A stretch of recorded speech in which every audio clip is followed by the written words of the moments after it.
pues es el curso este del cultivo de la cualidad humana en una cultura de ciencia y de tecnología, de cómo estos dos mundos que al principio parecen separados, hoy en día tienen que volverse a unir por una cuestión puramente de supervivencia. Entonces, lo que vamos a ver en estas dos sesiones, hoy es la primera sesión, lo tenéis también aquí en papel, pues luego lo trataba un poco, ¿no? Que estos dos temas parecen muy diferentes unos de otros, pero tienen que estar en interdependencia. Entonces, a gran escala vamos a intentar ver y entender un poco dónde se mueven estas culturas de ciencia y de tecnología, qué problemáticas se presentan e intentaremos entender cómo el cultivo de la cualidad humana profunda o del sentir hondo sirven o pueden servir para reorientar estas ciencias y estas tecnologías hacia lo que podemos llamar calidad de vida y bienestar, no solo individual o colectivo del ser humano, sino de todo el planeta.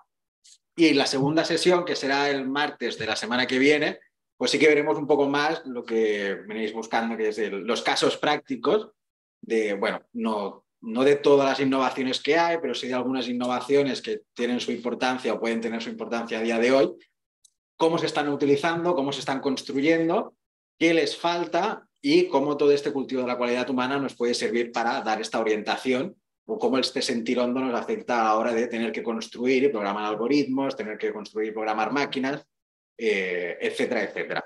Pues esta era un poco la idea del seminario, del curso que teníamos pensado. Yo me dedico más a la parte de análisis y descripción de las culturas en las que vivimos hoy en día, y Francesc pues, nos dará sus apuntes sobre la cualidad humana desde diferentes textos, diferentes tradiciones y diferentes sabidurías.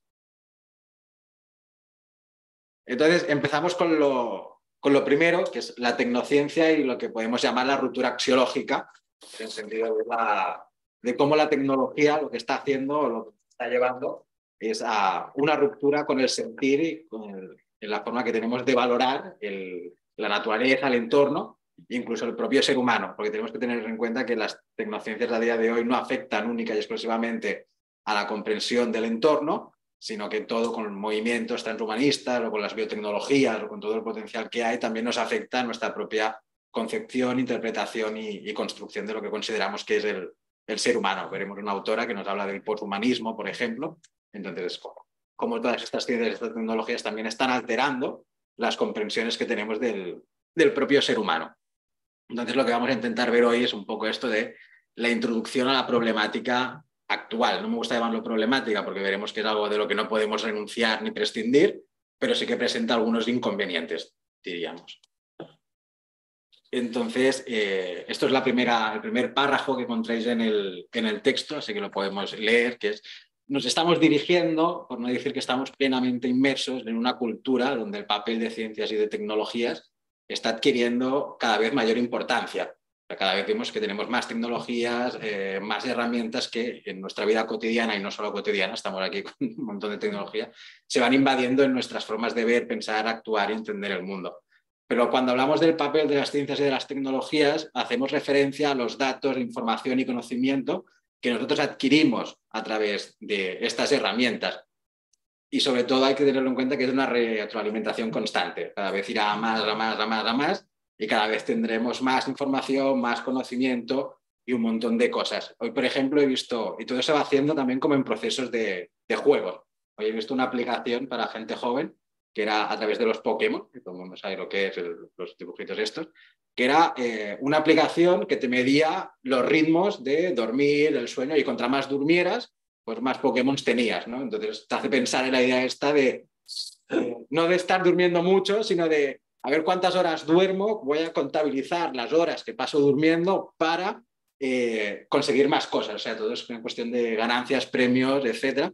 Pero tenemos una aplicación, una herramienta que lo que está haciendo es medir los datos. Entonces, la pregunta es no quiénes somos para un algoritmo, sino qué somos, en qué nos hemos convertido, ¿no? Esta concepción cambia, ya no somos unas personas, sino que somos datos, somos información, somos un montón de cosas que antes pues, no lo pensábamos, y nos regimos más por estos datos de información que tenemos que no por las relaciones y tal. Para una empresa, por ejemplo Amazon, sus usuarios no son personas, son datos, son información que consumen, compran, y a través de eso se hacen estudios, y a través de esos estudios se hacen perfiles y a partir de esos perfiles intuimos lo que esa persona querrá o no querrá, en qué querrá comprar o no. Por eso muchas veces cuando entras a comprar en alguna plataforma es como, ostras, ya sabe lo que voy a comprar antes de que yo piense que necesito eso. Entonces, todo esto en el fondo son algoritmos que nos han convertido a nosotros mismos en datos, en información. Y esta es una de las grandes problemáticas que se nos presenta, ¿no? Que es esta datificación o informacionalización del mundo. Todo lo estamos convirtiendo en datos, todo lo estamos convirtiendo en información. ¿Y todo esto qué es lo que está causando, a nuestro parecer? Pues se está generando un lenguaje que es completamente abstracto, cuantitativo y desvalorizado cualitativamente. Ya no es lo mismo un ser humano que los datos e información que ese ser humano me aporta. O sea, hay una ruptura diferente. O sea, el ser humano ya no es una creación divina, ya no es un organismo vivo, ahora es datos e información, por entenderlo de esta manera. Por lo tanto, lo que estamos haciendo, lo que se está haciendo con todo este proceso es reducir toda la realidad a datos e información. Nuestra realidad hoy en día ya no es algo material, por decirlo de alguna manera, sino que son los datos e información que yo saco de esta realidad. O sea, hoy en día pues la mesa es un tanto por ciento de madera y un tanto por ciento de no sé qué y un tanto por ciento de no sé cuántos. Y esto es un proceso de datificación e información. Pero lo mismo ocurre en relación con la naturaleza. O sea, hoy un árbol, lo veremos el ejemplo, ya no es simplemente un organismo vivo, sino que es todos los datos e información. Me relaciono con el árbol de una manera tecnológica, de una manera donde el conocimiento que yo tengo está mediado directamente por la tecnología. Y por lo tanto esto lo que hace es construir una barrera científica y tecnológica que impide una relación directa con el medio. Lo que observamos directamente, todo lo que observamos está visto desde un prisma científico y tecnológico. Esto cuando estudiaba sociología nos lo enseñaron de te pones unas gafas de sociólogo y ves toda la realidad conforme el marco conceptual que te da la sociología. Pues hoy podríamos decir que vivimos con unas gafas de ciencia y tecnología puestas constantemente y no nos damos cuenta de que todo lo que vemos lo hacemos en este sentido, porque a la que te metes en una red social o lo que sea, tú lo que estás interpretando de una persona es lo que tú conoces a través de la información que te está dando ese perfil. Lo que conocen las empresas, como contaba antes, es lo que ellas tienen a base de hacer perfiles. El caso más grande del mundo es el de Cambridge Analytica, cómo a través de ciencia y tecnología y crear perfiles de población yo puedo influir en el pensamiento de las personas. ¿Por qué? Porque las personas son una base de datos y en función de los inputs que esa persona me genere, yo le puedo dar otros y a partir de ahí le condiciono el pensamiento. Entonces son técnicas diferentes, pero es para entender un poco la idea esta de cómo se construye esta realidad a base de la ciencia y de tecnología y darnos cuenta de que todo lo que tenemos a día de hoy son datos y es información, ¿no? Y a partir de ahí el conocimiento que nosotros podamos generar, pero es para ver el desplazamiento de todo esto de aquí. Por lo tanto, llevándolo a la relación con el exterior, en este sentido, hay un filósofo chino asentado en Alemania que se llama Yu Hui, que nos dice que la naturaleza ha muerto. Pero no que haya muerto en el sentido de que salga a la calle y ya no vea árboles, sino lo que os comentaba antes, que todo está mediado por esta ciencia y la tecnología. Por lo tanto, la naturaleza es como una híbrida entre naturaleza y artificialidad. Entonces es como, claro, lo que veo del árbol sigue siendo algo físico, sigue estando ahí, es dimensión relativa, como veremos más adelante. Pero fuera de mi cotidianidad, si fuese un informático, pues el árbol lo vería con las categorías de la informática, por ejemplo. Claro, depende del grado de inmersión que tú tengas en la ciencia y tecnología. Si eres un campesino, seguirás viendo más el árbol, pero si eres un tecnólogo que vive en la ciudad y que está todo el día imbuido de ciencia y tecnología, tienes más esta visión. Exacto, pero también hay, que está puesto el ejemplo, lo que se llama biotecnología agraria o una cosa así, no me acuerdo del concepto ahora, porque yo siempre me lo he preguntado y esto me lo ha dicho mucha gente, pero tú sigues sobreviviendo de comer alimentos, o sea, no comes de comerte un ordenador. Pero claro, incluso toda la tecnología y todo el campo está tan datificado que es como sé exactamente el tanto por ciento de pesticidas que tengo que echar en esta planta concreta para que me crezca y su comportamiento no afecte a la otra. Antes el campesino se dejaba guiar un poco con todo esto. Y además, no, que además todavía si tú eres el que estás plantando lo tienes todo datificado, pero todavía tienes una cierta relación, pero la inmensa mayoría de gente tiene cositas empaquetadas y le da igual comerse un Giacomo que un no sé qué, ¿no? O sea que ya te olvidas de si es un animal, si es vegetal, si es que es aquello, no. Exacto. Es alimento, punto. No.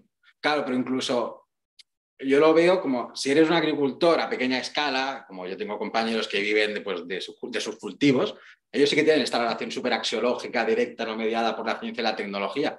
Pero a la que te vas un poco a la agricultura de gran escala, incluso ya está todo datificado, ya es como completamente diferente. Incluso esto es algo que se hizo en un curso el año pasado, existe una startup, Solar Food Protein, que se dedica, está en los países nórdicos, y es como, bueno, modificar completamente la forma que yo tengo de hacer alimento. Y es como cojo los procesos de fermentación de la cerveza, lo aplico con agua, electricidad y una serie de proteínas básicas y genera una especie de pasta, y eso para ellos es la comida del futuro. Es como acabamos con la industria de agricultura a gran escala, digo, porque podemos hacer esto más pequeñito y lo podemos hacer sin gastos de recursos naturales, en principio no contaminamos el suelo y se pueden hacer muchas cosas. O sea, ya se piensa en comida generada tecnológicamente.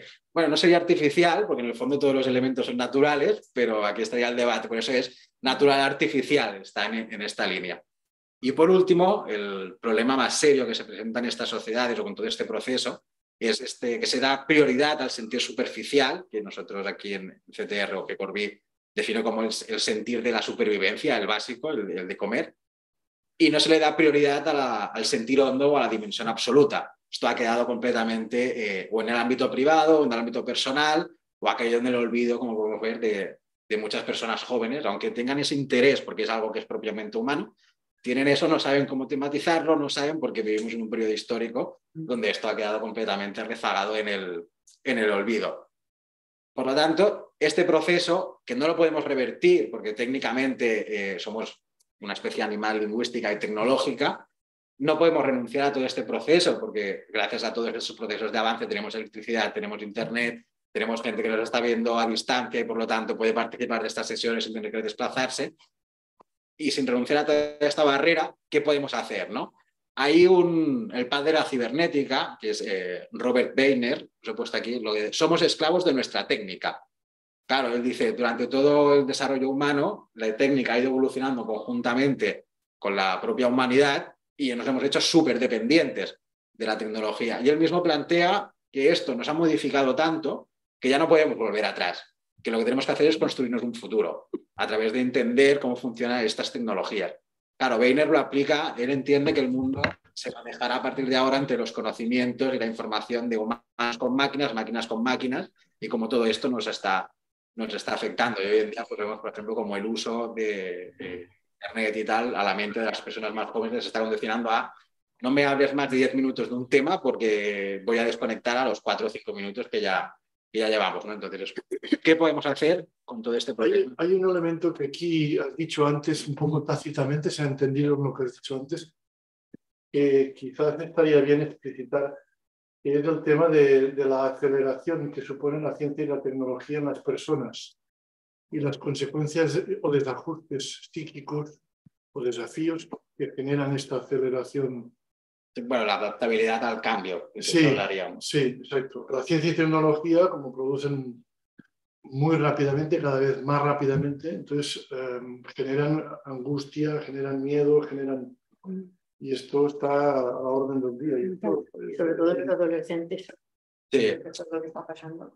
Claro, porque para mí, al menos bajo el punto de vista... Y esto afecta también a la cualidad humana, ¿eh? El cultivo de la cualidad humana queda muy afectado. Porque... Exacto. Hoy, por ejemplo, leía un libro que decía que todos estos espacios que nos podrían quedar para la contemplación, el silencio y tal, la tecnología se ha metido y es como no nos deja ni tomarnos 5 minutos para ver el mundo y entenderlo. Quizás si recuperáramos estos espacios o evitáramos que la tecnología entrara en esos espacios de silencio, de meditación y tal, se conseguiría buscar este equilibrio entre pues, un momento súper acelerado de la ciencia y la tecnología que me impulsa a estar cambiando constantemente y poder vivir este cambio con una cierta tranquilidad y sin poder asustarme. Porque es como, ¿para qué apegarme al momento actual ahora si sé que en 10 años va a cambiar? Si yo pienso que me gusta vivir en este momento y veo que se me presenta un cambio, sí que sufriré angustia porque voy a decir, hostia, voy a tener que dejar donde estoy ahora mismo para posicionarme en otro lugar y no me gusta salirme de mi zona de confort. Entonces es como cómo aprender a vivir del cambio. Pero eso pienso que aquí la cualidad humana o el cultivo del sentir hondo sí que te enseña un poco o te asienta las bases para calma y voy a intentar observar cómo el mundo sigue avanzando y que ese avance no me afecte. Porque aquí luego vendrá la problemática de, bueno, pues es un cambio impuesto por el sistema capitalista y relacionamos ciencia y tecnología con un sistema en vez de romper esta vinculación y asumir que es la propia investigación la que está haciendo que todo se acelere. Y tú como ser humano tienes que aprender a convivir con esta aceleración de una forma no dañina, ¿no? Pero claro, aquí hablaríamos de, que no hemos entrado, de los ritmos y diferencias de creación y de cambio. O sea, ir muy rápido es bueno, podemos ir rápido sin la necesidad de ir a un sprint a tope, y eso que Corbí siempre argumenta que la ciencia, el capitalismo le pone frenos a la innovación, que sin el capitalismo a lo mejor todo iría mucho más rápido, entonces no sabríamos en dónde nos moveríamos. Pues vista esta idea de qué podemos hacer, lo que se plantea en CTR, lo que plantea María Corbí desde la epistemología, es la creación de proyectos axiológicos colectivos. Que estos proyectos axiológicos, dicho de forma muy breve y que se pueda entender, porque toda su teoría gira alrededor de la construcción de estos proyectos, es que surgen de la forma de sobrevivencia. Es decir, cuando éramos cazadores-recolectores se construían una serie de proyectos, cuando éramos horticultores otros, etc.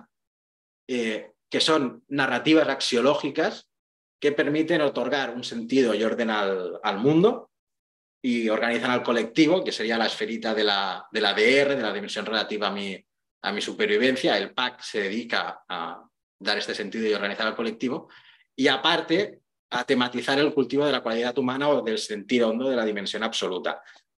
Aquí, luego lo veremos en una línea temporal, diríamos que estas dos esferas de R y de A, que son propias del ser humano y que son inseparables, en los PACs, hasta la revolución industrial o las primeras sociedades industriales, estas dos esferas de la vida se vivían conjuntamente.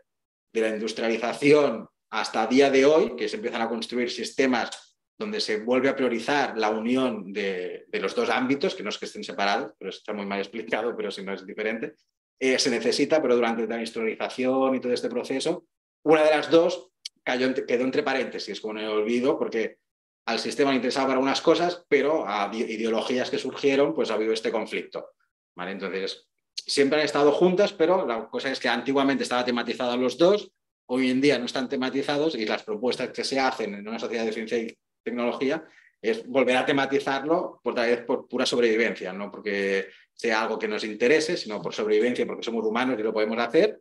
Lo importante es volver a tematizar las dos, si no, no seríamos humanos al 100% e iríamos cojos en algunos aspectos, porque estaríamos olvidando toda la problemática que está generando este mundo de ciencia y tecnología. O sea, al mundo de ciencia y tecnología no le interesa la DA, sino a nosotros como humanos nos interesa tematizar todo esto para poder reconducir todo este mundo hacia el vivir bien y colectivamente sin ningún problema. Cuando hablamos de proyectos axiológicos, significa también sistemas de organización y motivación colectiva, ¿eh? Motivación también. Hem llegit el llibre...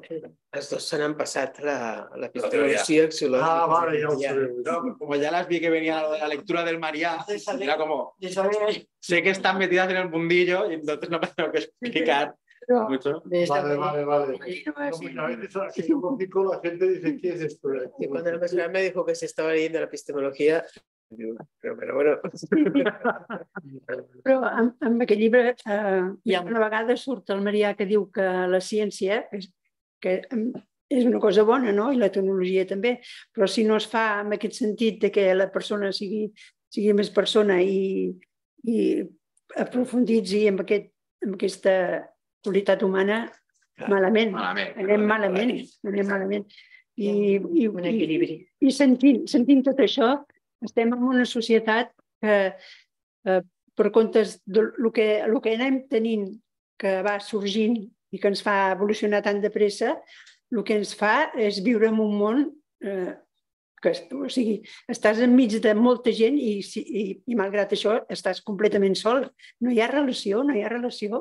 No. Y toda la relación que hay es a través de dispositivos digitales. O sea, la relación humano-humano cada vez se va como degradando más y perdiendo más valor, aunque la percibamos en nuestros entornos cotidianos, que a gran escala todo esto se está perdiendo. Pero de todas maneras, esta relación está toda mediatizada por la tecnología. Sí, sí. Quiero decir que mucha gente se hartará pronto de esto. ¿Tú Yo creo que crees? ya se están hartando ahora. Sí. Esto es como una saturación y va a provocar, yo creo que va a provocar la reacción de ganas de experiencias directas, porque todo esto mediatizado. Jo mateixa. Mhm. Vull dir, ja trio dies i Sí, sí. necessites temps per tu.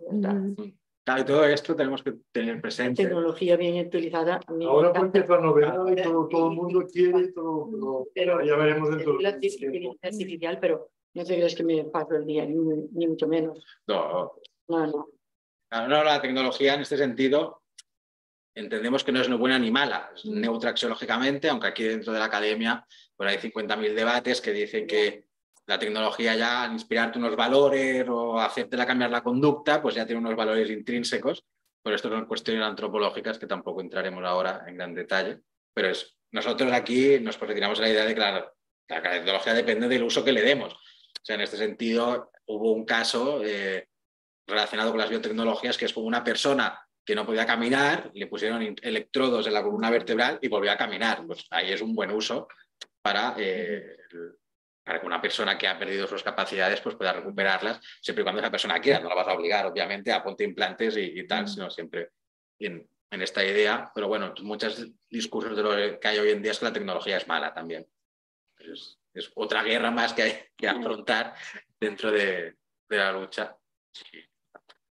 Bueno, entonces esta idea de los proyectos hay que tener claro también que no es algo que haya surgido hoy en día como una seta, sino que María entiende que los proyectos axiológicos colectivos son desde sociedades, cazadoras, recolectoras y tal. Entonces a mí me gusta, entonces aquí María no sé si estaría de acuerdo, en hacer la división como en 3 packs generales, grandes packs, porque María siempre habla de pack, o sea, pack general, un pack más pequeñito, un pack más pequeñito y un pack más pequeñito. Y yo pienso que se puede dividir como en 3, que son los pack religión, que englobarían todo el periodo desde el inicio de la humanidad hasta la industrialización, los packs que pudieron surgir en una sociedad industrial y los posibles packs, proyectos axiológicos colectivos, que hoy pueden surgir en una cultura basada en la tecnociencia. Y pienso que esta idea de la interpretación del árbol nos puede dar un poco la idea de cómo estas gafas de ciencia y tecnología nos están afectando cada vez más en la comprensión de la realidad.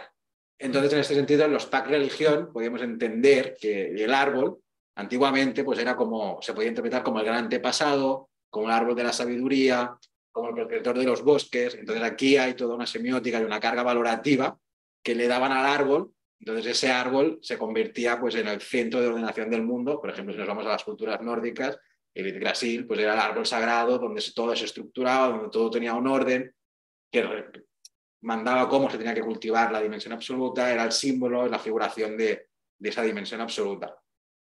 Y lo que os comentaba antes, en este pack religión, pues la naturaleza, incluso incluida la que incluimos el ser humano, no hacemos distinción, era vista como la Pachamama o como el ser, que también son conceptos míticos y propios de estas culturas.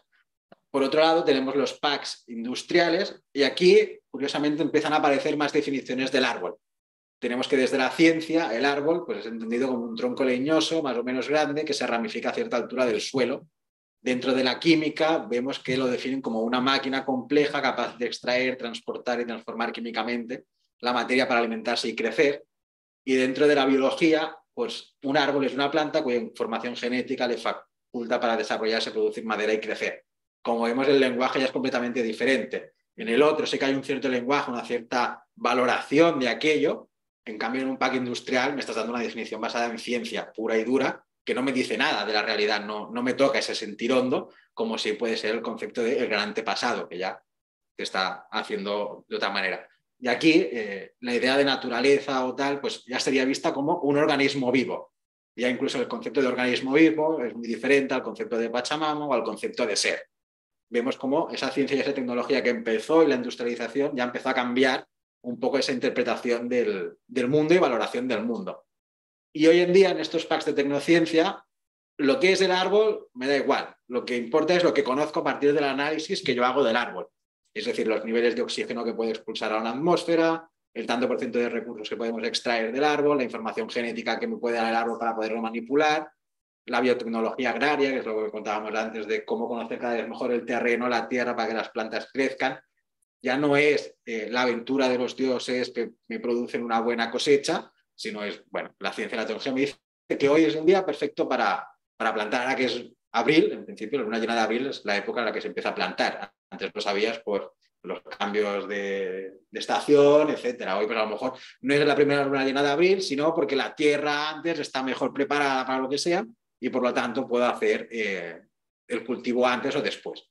Y por lo tanto, la naturaleza, incluso el ser humano, es datos de información. Como vemos, ha producido una desvaloración tanto de la naturaleza como del propio ser humano debido a este auge de ciencias y de tecnologías que lo que han hecho es romper esta relación con el entorno y a su vez construir una barrera científica y tecnológica que es con la que constantemente estoy examinando e interpretando la realidad.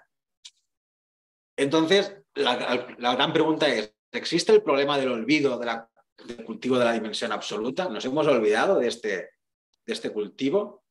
Y aquí tenemos este esquema lineal, que pienso que es bastante visual para entender todo lo que estábamos comentando, que es, las que son de color azul representarían estos pack religión, ¿no? Que son desde las sociedades cazadoras recolectoras hasta las sociedades agrarias autoritarias. En todas ellas vemos que DRDA forman un paquete, porque era así, no existía una escisión. Pero tenemos que entender que todo va desde la jerarquía y la sumisión a la integración libre y creativa. O sea, todo lo que es franja azul o clara y oscura, incluso la verde un poco, el cultivo de la dimensión absoluta se hacía por jerarquía y por sumisión, porque te lo mandaban, lo tenías que hacer. No hacía falta que tú tuvieras una devoción simplemente sometiéndote a los designios, pues ya cumplías con el cultivo de la dimensión absoluta. Pero en la primera de color verde, DR, la DA ya la ponemos en paréntesis, porque empiezan a surgir las sociedades industriales. Entonces, dentro de las sociedades industriales, pues hemos puesto la sociedad industrial capitalista, donde la DA queda en manos, o el cultivo de la DA quedaría en manos de las instituciones religiosas. En el mundo político, en el mundo económico, desaparece completamente. Entonces, queda en las instituciones marginalizada. Exacto. O sea, no desaparece porque como humanos la dimensión absoluta es propia mía, entonces la tengo yo. Pero yo pienso que desde las filosofías que empezaron en la Ilustración, etcétera, ya se empieza a hablar, o puedes intuir o interpretar simbólicamente, que su idea de inmanencia o metafísica o de la voluntad o el nihilismo, en el fondo, están hablando de esa captación de la dimensión absoluta, pero como lo están haciendo desde un lenguaje filosófico y por considerar la religión cosa del pasado y cosa de la irracionalidad o producto de la magia, lo olvidan y empiezan a hablar de esta otra dimensión desde concepciones más filosóficas. Luego, otro ejemplo donde la DA también queda en paréntesis serían las sociedades industriales desde proyectos comunistas, donde la DA es vista como el opio del pueblo, aquello que no me permite la revolución, donde me estoy sometiendo a tonterías, por decirlo de alguna manera, pero cambian esta dimensión absoluta por el concepto de la historia. Ahora es la historia la que interviene en el ser humano y el que me va a propiciar la liberación de la clase trabajadora. Sigue habiendo una entidad que no sabemos bien, ellos lo llaman historia, que será pues, el devenir del ser humano.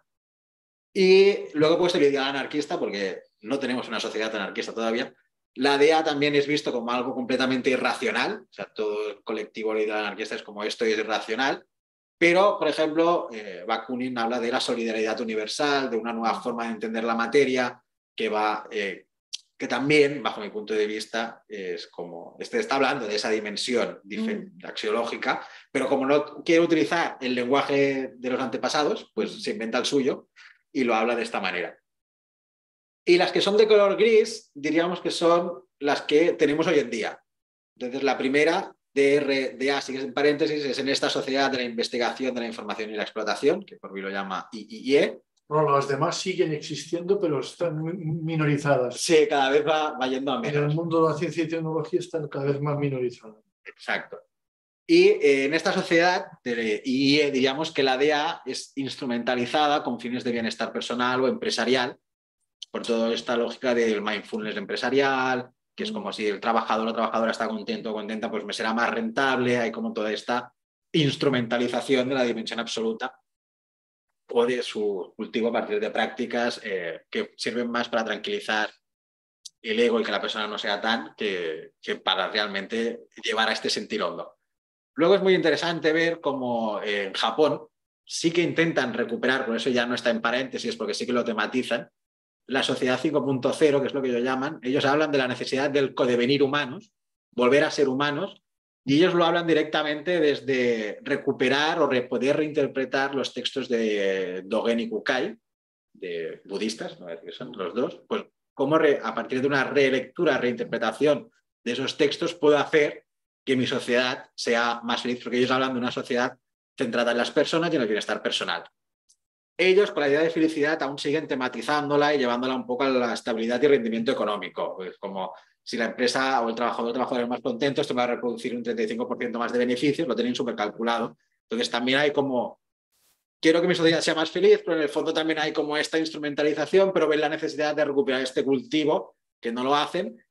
Y entonces, pues he puesto a María como el último, pues no es porque sea el último, sino porque me ha quedado así, que son las sociedades del conocimiento de la cualidad humana y la cualidad humana profunda, que un poco viene a ser el resumen de todo lo que hemos estado explicando.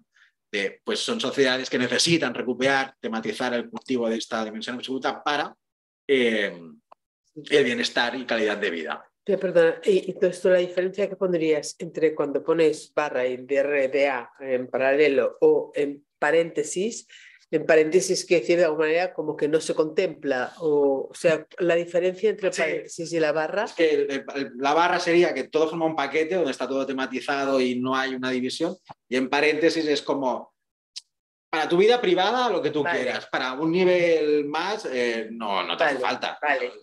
Simplemente es como que los políticos te dejan y los empresarios te dejan que en tu vida privada hagas lo que quieras. Vale. Pero en lo público, en lo común, en lo que está relacionado con el poder, con la organización, todo eso no pinta nada.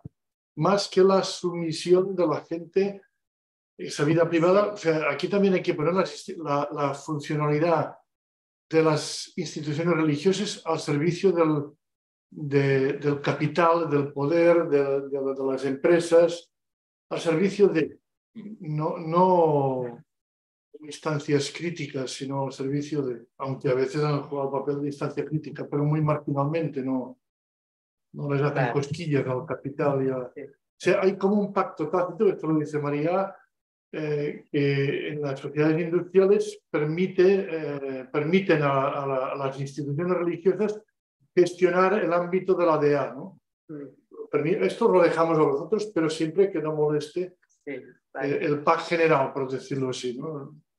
Entonces sí que vemos como Japón se lo replantea y como Corbett dice que es súper necesario, pero sobre todo en esta idea de que tiene que ser una integración libre y creativa, o sea, no te tienes que someter a las formas que se daban antes, sino tú puedes aceptar esas formas, reinterpretarlas, entenderlas como una figuración simbólicamente, y eso lo recuperas hoy en día, pero no hay un camino marcado para el cultivo, sino que te lo tienes que construir tú también, porque no está basado ni en jerarquías ni en sumisiones. Entonces, ya para ir acabando también, proyectos axiológicos colectivos que podríamos decir actuales, que es un poco la idea que estamos hablando. Tenemos estos packs de información, investigación y explotación, que son proyectos que están impulsados por el capitalismo, usan los datos e información para investigar, extraer la información y ponerla al servicio de la rentabilidad económica, y no tematiza el cultivo de la cualidad humana profunda ni la de la cualidad humana. Y todo esto, cuando te lo pones a estudiar, ves que empiezan a haber conceptos como el de capitalismo o economía de la vigilancia, que los hace Shoshana Zuboff, que es una socióloga estadounidense, donde dice que toda esta información y todo esto lo que está es al servicio de investigarnos, controlarlos y generar esta economía de la vigilancia y este capitalismo en el que has perdido completamente tu privacidad, no tienes nada que hacer, y Amazon como empresa es economía de la vigilancia. Te tengo constantemente monitorizado y vigilado para saber qué productos vas a querer, qué vas a consumir, etc. Y cuando esto lo empiezas a aplicar a otras esferas, pues te das cuenta de que realmente puede existir esto, pero ella no se da cuenta de que podemos reorientar todo esto y simplemente hace un análisis de lo que está hoy. Aquí cuando hablo de capitalismo liberal, pero también de capitalismo de Estado y de capitalismo despótico o oligárquico. Con países como Arabia Saudita y todo eso, que son capitalistas, pero que tienen un sistema bueno, China, que es China, que es sí, capitalismo. capitalismo de Estado, ¿no? Sí, es muy taoísta, consigue los dos extremos ponerlos juntos. Luego tenemos la de luz con la sociedad del control, que es la misma idea de cómo todas estas tecnologías lo que hacen es controlarnos y tenernos cada vez más controlados, sobre todo cuando vivimos en sociedades o podremos vivir en sociedades inteligentes, donde todo está datificado, todo nuestro comportamiento, nuestras acciones, formas de pensar, todo está en Internet y todo está allí. O la ya conocida sociedad de la información o informacional de Castells, porque Castells sí que argumenta más cómo las tiendas y las tecnologías han permitido la reestructuración del sistema capitalista. Entonces hace esta ligazón otra vez entre capitalismo y tecnología, como la tecnología al servicio del cambio del capital.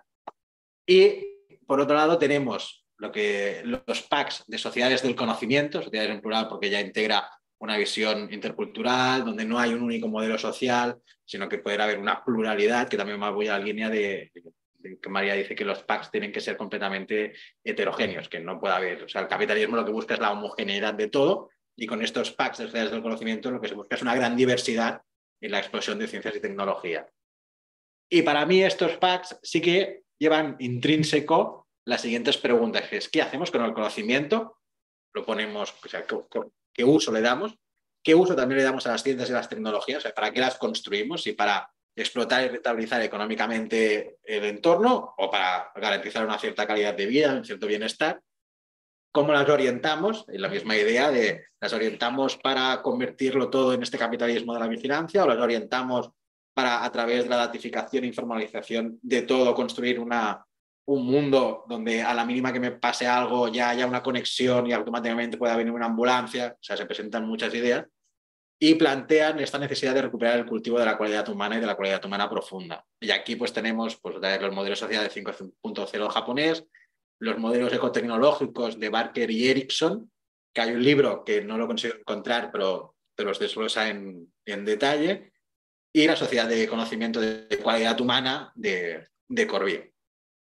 Y aquí se nos presenta la gran crítica a estas sociedades del conocimiento científico y tecnológico, que es qué ocurre con el resto de conocimientos. O sea, si son sociedades que solamente prima el conocimiento científico y tecnológico, ¿qué pasa con el resto de conocimientos? ¿Qué cabida tienen los conocimientos humanísticos dentro de todo este ámbito de ciencia y de tecnología? Porque si solo nos basamos en ciencia y tecnología, decimos que las humanidades han muerto y que la gente que se ha dedicado a las humanidades no tendrá ningún futuro ni sabrá qué hacer. Y sobre todo, ¿qué papel juega el cultivo de la cualidad humana y de la cualidad humana profunda en estas sociedades? ¿No? Preguntarnos otra vez por qué implica la tematización de este cultivo en estas sociedades de hoy en día. Y esto pues ya es repetimos un poco la misma idea de algunas ideas que afirman la teoría de la necesidad del cultivo de la cualidad humana y de la cualidad humana profunda. Con esta idea que os comentaba de Sociedad 5.0 de Japón, con el ideal del codevenir humanos a partir de Dogen y Fukai, el poshumanismo de Rossi Braidotti, que ya habla de la necesidad de una creatividad intelectual para resignificar lo que se llamó espiritualidad antiguamente, porque ella, aparte de ser atea, es como, vale, yo agradezco todo el trabajo que han hecho, sobre todo las mujeres dentro del ámbito de la espiritualidad, mostrando una espiritualidad femenina, no jerárquica y tal, y veo todos los progresos que han hecho y hoy en día necesito recuperar todo eso, pero desde su perspectiva atea y laica es como, pues lo tengo que hacer de otra manera. No sabe cómo hacerlo, pero ella sí que tiene esta idea de resignificar lo que antiguamente se llamó espiritualidad a día de hoy. Y por último, esta es una unión tanto extraña, tenemos a Van Russell Potter y Murray Bookchin, que uno es fueron coetáneos en su vida, y uno es, Potter es el padre de la bioética y Murray Bookchin es el padre del ecoanarquismo. Y la gracia es que Potter, en toda su argumentación, que va más allá de la bioética basada única y exclusivamente en la medicina, sí que habla de esta necesidad de la vocación incluyente, en el sentido de, vale, cuando hagamos análisis sobre el bienestar de la vida, examinemos cuál es el impacto que nosotros como humanos, con nuestra técnica, tenemos en el entorno, pero situémonos en el centro de la reflexión, no en el sentido antropocéntrico, yo soy el medio, soy el que mando, sino ser consciente de cuál es mi impacto tecnológico en el mundo, que parece que lo tengamos olvidado, y luego la idea de Bookchin de autoactiva y autoconsciente, en el sentido de que Bookchin lo que plantea, aparte de buscar una nueva concepción universalizada, espiritualizada del universo, que lo dice con sus palabras, lo que dice es que nosotros como seres humanos somos la única especie que podemos tornar a la naturaleza autoconsciente y autoactiva, porque si nosotros somos esa naturaleza y tenemos esta capacidad de razonar, es cuando podemos controlar la naturaleza para que no crezca salvajemente, pero hace la distinción entre control y dominio. Para él el dominio es subyugar la naturaleza a mis intereses económicos, por ejemplo, y el control es, bueno, vamos a controlar, igual que controlamos las plagas, igual que controlamos los animales para que no haya una invasión de algo, pues lo vamos a hacer lo mismo con la naturaleza y con nosotros mismos. Y entonces así es como la hacemos autoactiva, en el sentido de, pues conjuntamente con el conocimiento que nos derivamos de las tecnologías, podemos cambiarlo y modificarlo para mantener un cierto ecosistema que nos garantice nuestra propia existencia, porque si el ecosistema que tenemos hoy en día se borra, pues entonces nosotros como humanos tampoco existiremos. Entonces es esta idea de, bueno, pues cómo volver a la naturaleza autoactiva, autoconsciente para mantener un cierto bienestar que nos permita sobrevivir. Espera, ¿puedes volver al primero? Que no me acuerdo lo que has dicho, que recuperaban a Dogen y a Kukai y tal, ¿no? Pero, sí. Pero no me acuerdo. O sea, no, es la sociedad 5.0, ellos hablan del devenir humano, en el sentido de volver a ser humanos, volver a resignificarnos como humanos. Es como, va muy en la línea de Braidotti. Sí, repescando la sabiduría del pasado. Exacto, o sea, y casa muy bien con la idea de Braidotti del poshumanismo clásico. O sea, ella habla del poshumanismo clásico, del humanismo clásico, perdón, de cómo la ilustración y la modernidad permitió construir una idea de ser humano concreta, que es la que Sociedad 5.0 quiere desmontar también. Entonces es como volver a ser humanos de alguna manera, y entonces nos falta algo. Recuperemos la sabiduría de Dogen y Kukai. Con un humanismo distinto del de la ilustración. Exacto, donde el ser humano ya no sea antropocéntrico, donde el ideal no sea el hombre blanco, heterosexual, cis y tal, sino entendamos que el concepto de humanidad clásica debe cambiar. Entonces ella por eso ya aboga por el poshumanismo, que no hay que confundirlo con el transhumanismo, que es otra corriente filosófica que ya aboga por la incorporación de tecnología y tal. Ella es. Y por mi parte, esta es la gran visión o marco general en el cual nos estamos moviendo, donde vemos esta problemática o esta dificultad de tener que recuperar, otra vez por pura sobrevivencia, este cultivo de la cualidad humana o de la dimensión absoluta. Y ahora ya le cedo la palabra a Francesc. No sé si los del Plasmat, si tenéis alguna pregunta, que he dado la explicación muy larga y no os he preguntado. Por ahora no, gracias. Vale. Bueno. Muchos interrogantes, pero... Sí, bueno, cuando lo preparábamos con José decíamos que esto es más que un curso, es un seminario de investigación de por sí, porque la mayoría de los temas están abiertos. Es una reflexión compartida, más que nada, porque no...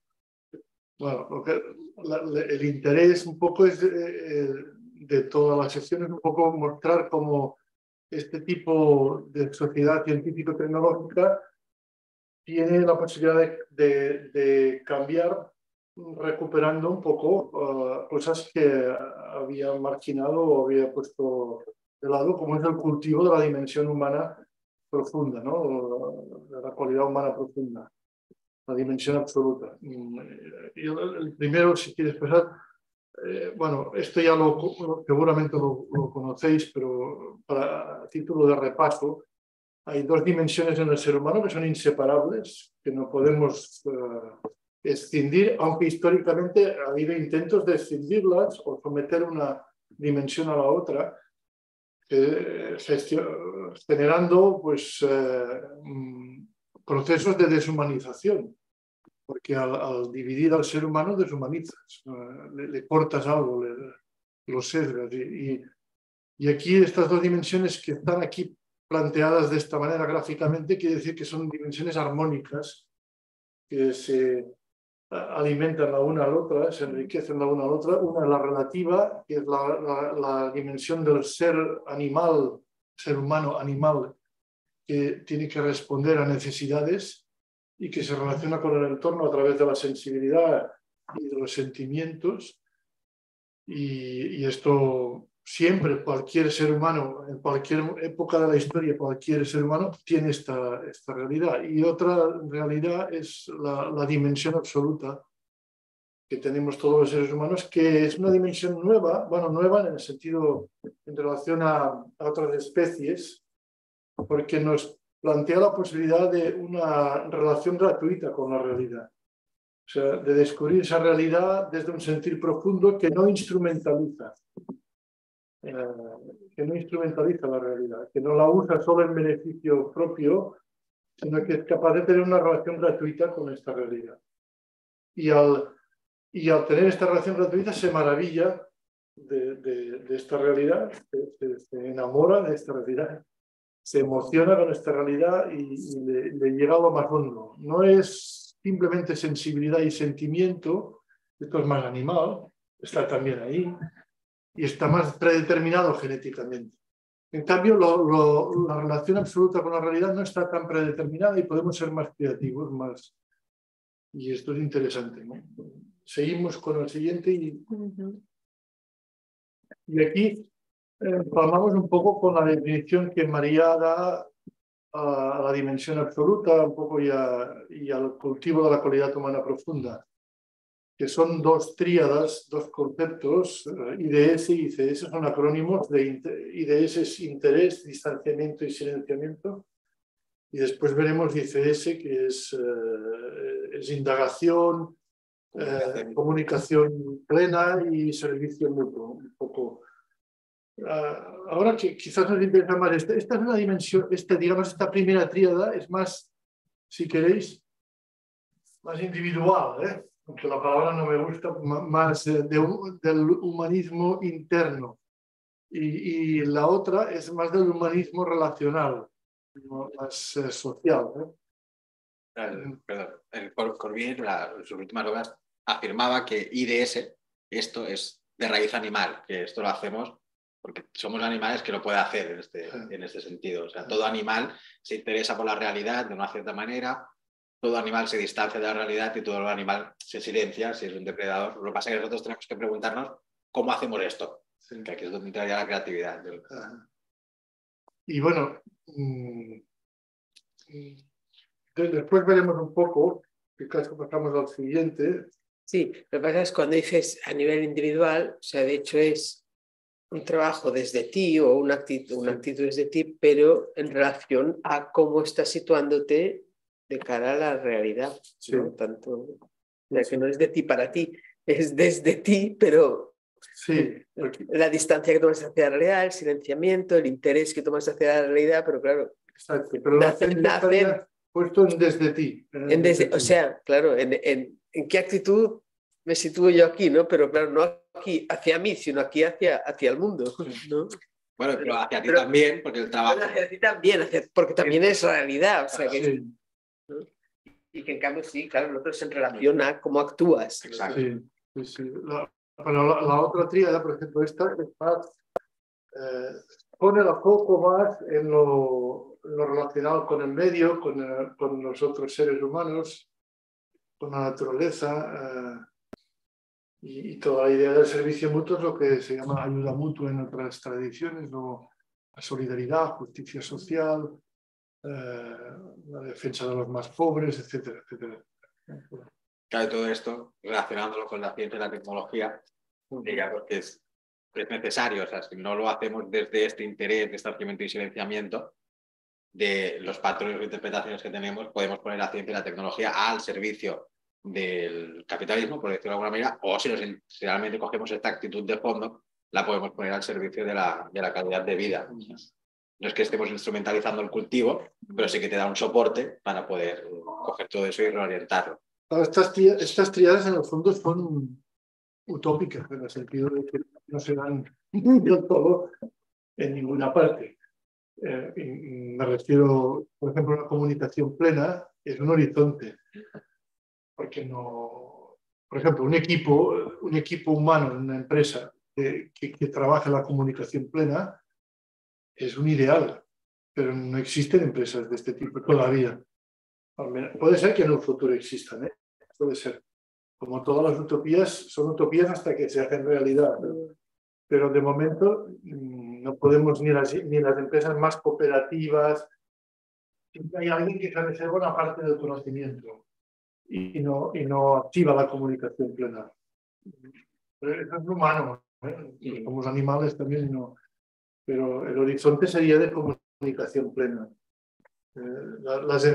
Una empresa que se mueve en IE, es decir, en un sistema capitalista industrial, una empresa que trabaja la comunicación también, por ejemplo, todo el marketing, ¿cómo se llama estos que se dedican a hacer, trabajan con las redes sociales? Community manager, todo esto es comunicación, pero no es una comunicación plena, donde la gente no se guarda nada para sí, sino que lo pone todo en común para el bien del colectivo, ¿no? Esto no se da. Seguimos un poco. Yo he puesto aquí que esto tiene una cierta analogía, relación, si queréis, de semejanza, no de identidad quizás, pero sí de semejanza, con lo que se llama la transversalidad de los lenguajes de sabiduría. Que, por ejemplo, el interés, lo que decíamos antes de interés, sería el amor.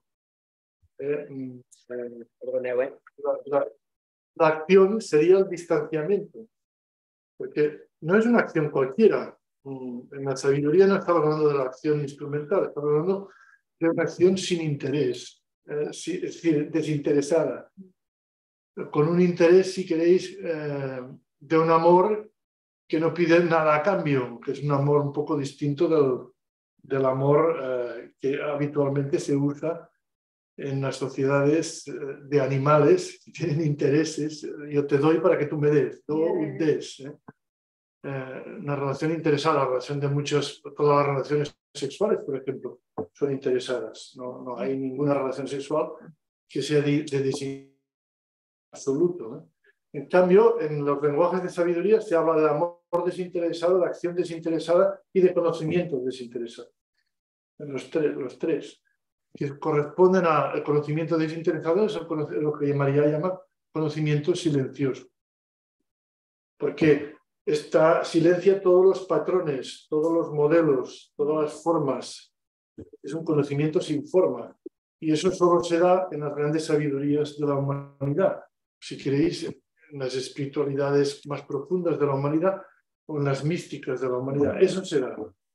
Y eso coincide con lo que María llama el cultivo de la cualidad humana profunda y IDS y ICS. Y de lo que ha dicho antes, la gratuidad, ¿no? Sí. La gratuidad. Sí, exacto. Porque en muchas cosas de nuestra vida lo que hacemos, quieras o no, es para recibir. Sí. Es para recibir. Aunque te parezca que estás haciendo algo que es bueno, no digo que sea malo, y además que hay que hacerlo, pero en el fondo hay esta cosa de lo humanos que somos, que esto te gratifica de una cierta manera, recibes algo de eso que estás haciendo, mientras que el conocimiento y la profundidad de, no sé cómo lo llama, la cualidad humana profunda, es pura gratuidad. Sí, ¿no? sí. Pero llegar a eso, Es yo difícil. leyendo el libro de Corbí y todo eso, estos proyectos colectivos, a mí me parece una utopía como la de Jesús. Jesús o Buda o el que sigue. Sí, de hecho está... Eso no quiere decir que no lo hemos de trabajar, pero yo lo veo... Es un destino al que llegar, sí. La idea es que hoy en día, para bien o para mal... Tal como tú... Pero la ciencia y tecnología nos empujan a esto. Te explico por qué. Porque en ciencia y tecnología, la dinámica interna de la ciencia y tecnología requiere, por ejemplo, la comunicación plena. No hay ninguna investigación científica y tecnológica que pueda ser puntera si no hay grandes niveles de comunicación plena.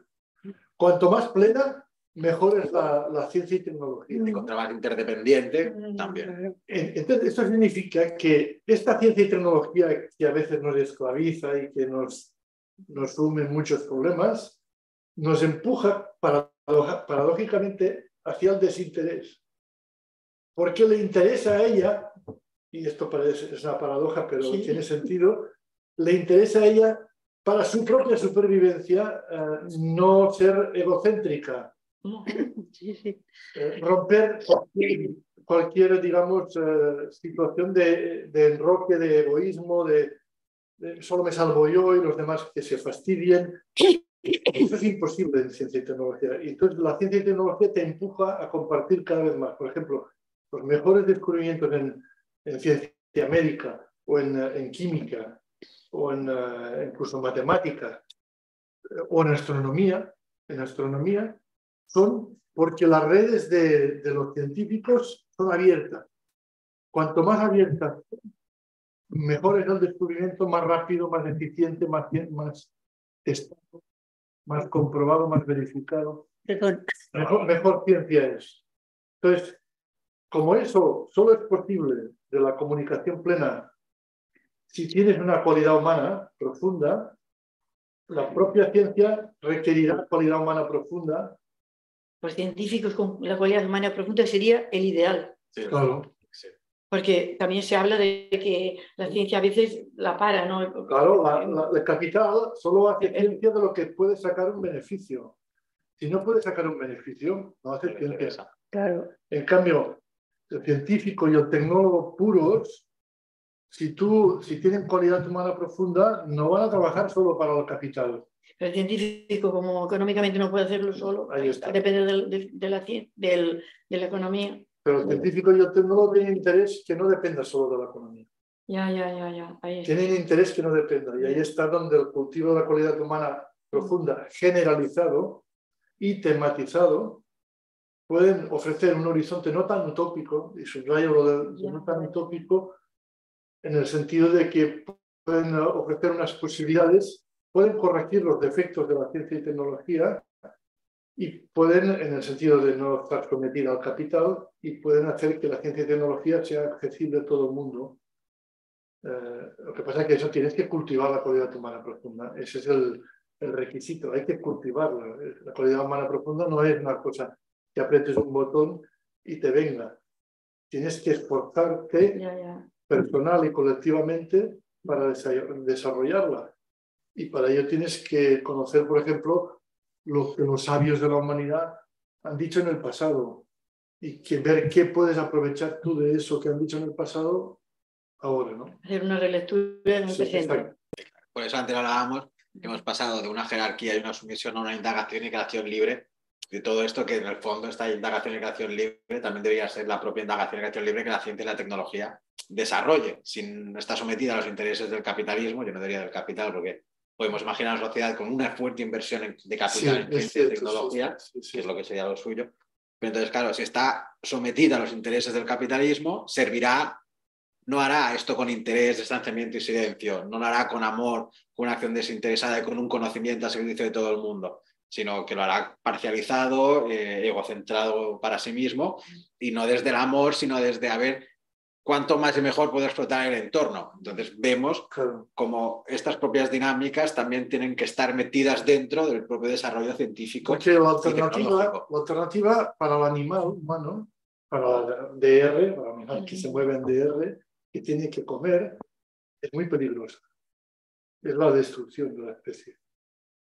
Entonces, por eso no quedan demasiadas posibilidades. O hacemos uno o lo otro. No hay un camino medio. Uno ya sabemos cómo está yendo, entonces la crisis climática nos empuja cada vez más a tomar decisiones que no hubiéramos tomado, pero temas de las epidemias, ¿no? Lo del COVID nos empuja a avanzar en una línea de comunicación plena de ciencia médica, por ejemplo, porque si no, no encontramos vacunas y que sean eficientes para todos, etcétera, etcétera. O sea, la realidad de un mundo globalizado empuja a la ciencia y tecnología cada vez más globalizada. Y esto solo es posible con cualidad humana profunda, porque con el interés egocéntrico o egoísta no es posible. Nos llevará a la destrucción. Ahora está de moda estas últimas semanas el tema de las armas nucleares, ¿no? ¿No? Esto de las armas nucleares, hay un laboratorio que estudia a cuánto estamos de la explosión nuclear. Estamos más cerca que nunca de la catástrofe nuclear. Si hay una catástrofe nuclear, volveremos a la Edad Media. Con un poco de suerte, algunos colectivos tendrán ciencia y tecnología y podrán reorganizar la sociedad, pero lo tendrán que hacer en esta línea que se propone ahora, a las buenas. Pero si no se hace a las buenas, lo vamos a tener que hacer a las malas. Y entonces los horizontes distópicos que ahora están de moda van a ser reales. Y vamos a tener que hacerlo a las malas. Pero lo vamos a tener que hacer porque es la única manera de sobrevivir. Y esto lo dice Corbí, pero lo dice el sentido común también. Lo dice, no es apocalíptico, no es un mensaje apocalíptico. Porque... No, para mensajes apocalípticos ya están todas las distopías. Sí. Esto es como un punto de aviso de si no lo hacemos esta cualidad humana o desde los lenguajes de sabiduría o tematizar constantemente la dimensión absoluta, nos vamos a un mundo superindividualista, donde, como comentabas muy bien antes, estamos conectados pero completamente aislados, donde va a primar más el beneficio que yo pueda extraer, etcétera, que no un mundo basado en todo esto. Entonces, como lo de Corbí es como un toque de atención de o lo hacemos así o lo que nos espera es la guerra entre nosotros. Pero es verdad que quizás el proceso de motivación más eficiente sea llegar a la experiencia de la DA, de la dimensión absoluta, porque cuando llegas a esa experiencia de la DA, todo el interés egocentrado se desmonta, se desactiva. Lo que pasa es que si piensas individualmente, crees que tienes posibilidades, porque depende de uno, ¿no? Pero cuando piensas globalmente en el mundo, lo veo más negro. Es más negro. Y no hay que descartar la posibilidad de algún grado de destrucción importante, que a lo mejor no sea total, pero puede ser total también, en función de la magnitud de la catástrofe, pero algún grado de destrucción, pero habrá que reconstruir. Nosotros esperamos y queremos que esto no llegue, pero como te dices, si analizas la realidad con una cierta objetividad, no es absurdo pensar que se llega a un grado de destrucción. Por ejemplo, bastaría con que el señor Putin o el señor de Corea del Norte o los americanos aprieten un día las armas nucleares y tomen una decisión imprudente, pero que ya no tiene vuelta atrás. Y entonces no sabemos qué pasaría, ¿no? Cuando has dicho ahora de una manera global o no, porque hablando, voy pensando yo, eso es en nuestra sociedad occidental, pero cuando podemos pensar en otras sociedades, como por ejemplo África, no están en este... Pero ellos tienen sabidurías tradicionales que van en la línea de la cualidad humana profunda. Sí. Y las tienen muy desarrolladas. Lo que pasa es que en un marco de cultura agraria, la mayor parte de las ocasiones, ¿no? Y ahora se encuentran con que la ciencia y la tecnología le viene a través de los chinos, a través de los europeos, a través de los americanos, y pasan de la situación de unas culturas agrarias muy primarias a una situación científico-técnica. Claro, esto es un trauma cultural terrible. Por eso es interesante. Perdona, lo que nuestra sociedad ha hecho en siglos, sí, a ellos se lo hacemos hacer como aquel que hace de un día para otro. En años, sí. Encima hay un problema añadido, que está en el texto, que son las brechas tecnológicas, brechas digitales. Claro, cuando tú miras un mapa, te das cuenta de dónde está el tanto por ciento de conexiones a Internet, todas están como en el primer mundo, con los países desarrollados. Los países que cuentan con más electricidad o más infraestructuras para poder desarrollar todo este conocimiento, toda esta sociedad del conocimiento, sigue estando en las partes ricas del planeta. Y claro, cuando te vas a países o continentes como África, etcétera, lo que ellos viven es que se les está imponiendo una ciencia y una tecnología que no está basada en la cualidad humana, sino en la rentabilidad económica del sistema capitalista. Entonces, todo eso hace que se pongan de espaldas a la ciencia y la tecnología por considerarla colonialista, imperial. Esto también pasa aquí un poco. Esto también pasa aquí. Los neorurales, por ejemplo, o algunos movimientos de extrema izquierda que están en contra de la ciencia y tecnología porque la consideran prácticamente inseparable del capitalismo. Exacto.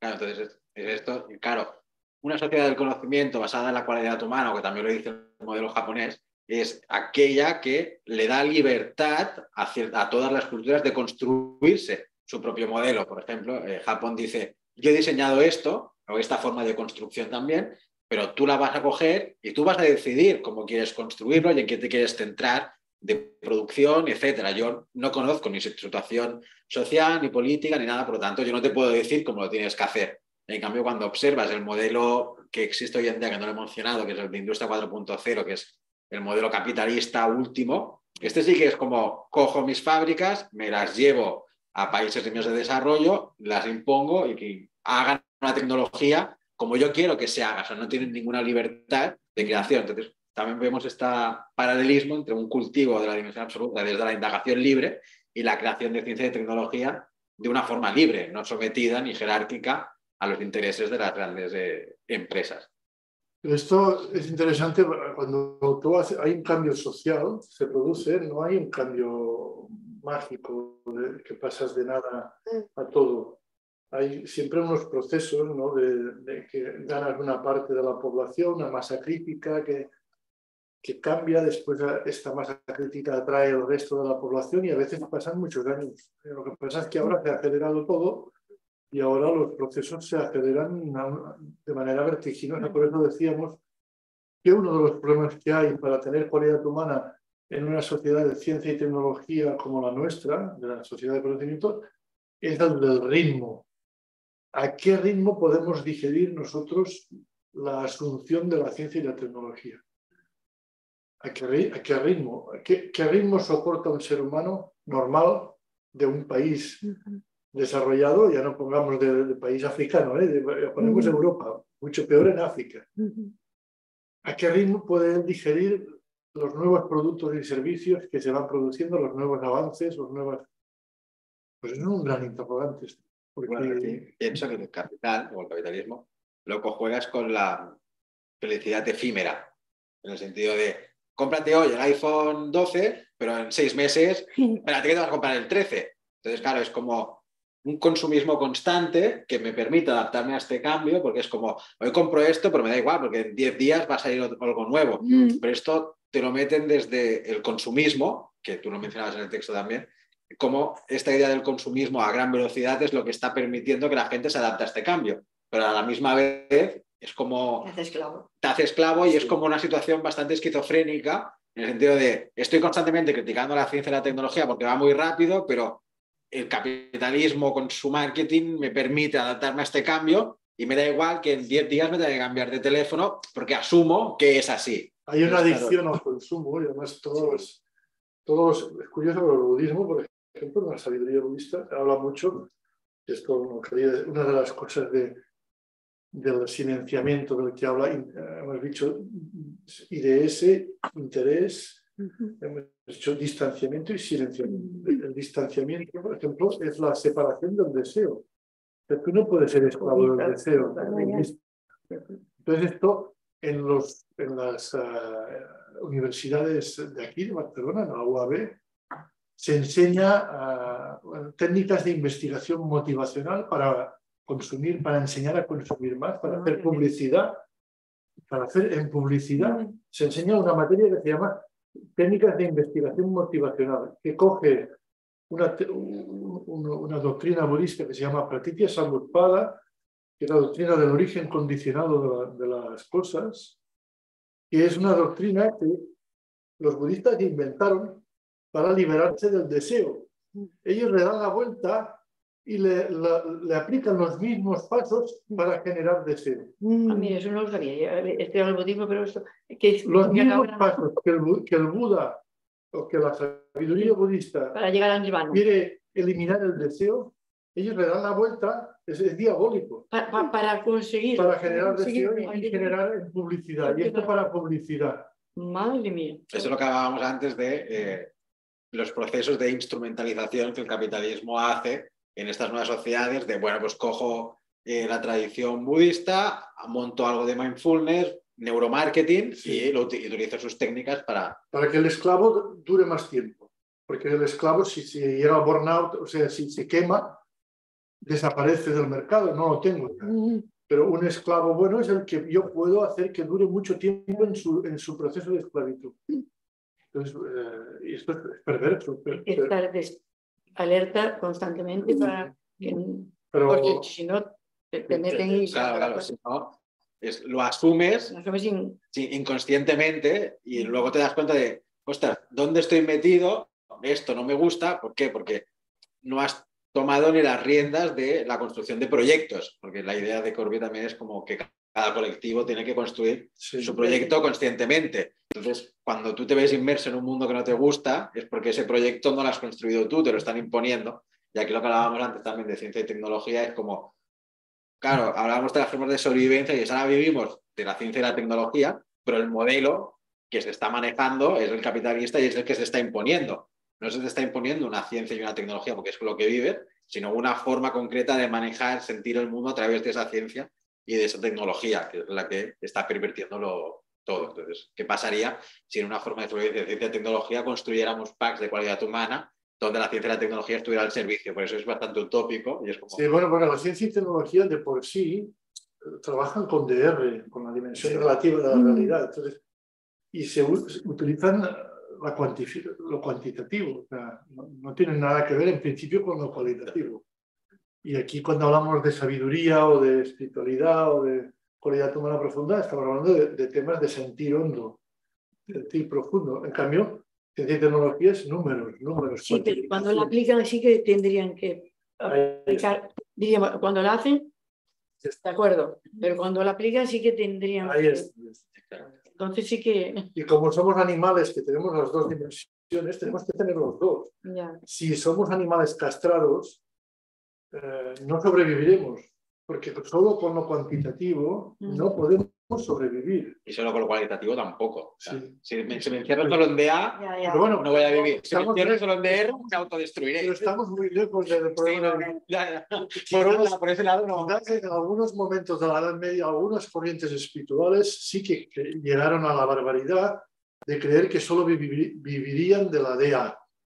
Algunos místicos pensaban que alejándose del mundo, viviendo, meditando todo el día y noche, estos sobrevivirían. Y algunos se morían extenuados. Por ejemplo, algunos místicos del desierto murieron extenuados, cristianos. Los ermitas. El hinduismo también existe. Y en el hinduismo, algunos murieron. En el jainismo, algunos a cierta edad se retiraban y a vivir. Y morían algunos. Y algunos. Pero estos son barbaridades, son, digamos, patologías. Pero esto es muy minoritario, no tenemos. No. Este problema no lo tenemos. Hay que buscar el equilibrio entre las dos, o sea, no quedarte solo en DR a la destrucción y depredación constante, pero tampoco quedarte en DA porque no vas a comer, o sea, tienes que alimentarte y tienes que relacionar, entonces buscar el equilibrio entre los dos y cómo casarlo los dos, y más hoy en día. Sería maravilloso vivir en un mundo así. El que se imaginan los testigos de Jehová, que creen que cuando venga el fin del mundo, pues ellos, los que sobreviven aquí y los que han muerto pero todavía resucitan, pues viviremos en un país, vivirán como todo será pues paraíso. Un paraíso. Bueno, pero principio. estos creen que se lo va a dar Dios. Sí. Nosotros creemos aquí que postulamos que lo hemos trabajado. Que lo tenemos que construir. Que lo tenemos que construir. Y que si no lo hacemos nosotros, si no lo hacemos nosotros no lo hará nadie. Y no, es decir, que la salvación no viene de Dios, sino que viene de la humanidad que cultiva la sabiduría, la cualidad humana. Y en el fondo, no sabemos cómo va a ser. No, porque lo vamos a construir. O sea, primero tendría que darse colectivos que hagan packs y que los hagan desde la cualidad humana. Y entonces colectivos a todas las escalas. Perdón, me estaba refiriendo a la otra vida, no a la que podemos construir aquí. Bueno, es que, en principio, aquí no pensamos que hay otra vida. Bueno, no quiero decir otra vida como pensaban los antiguos, no como se pensaba en las religiones. No, esto es una creencia. Aquí postulamos que esto se puede hacer desde la sabiduría, no desde las creencias. O sea, no hace falta que creas en nada. Ya.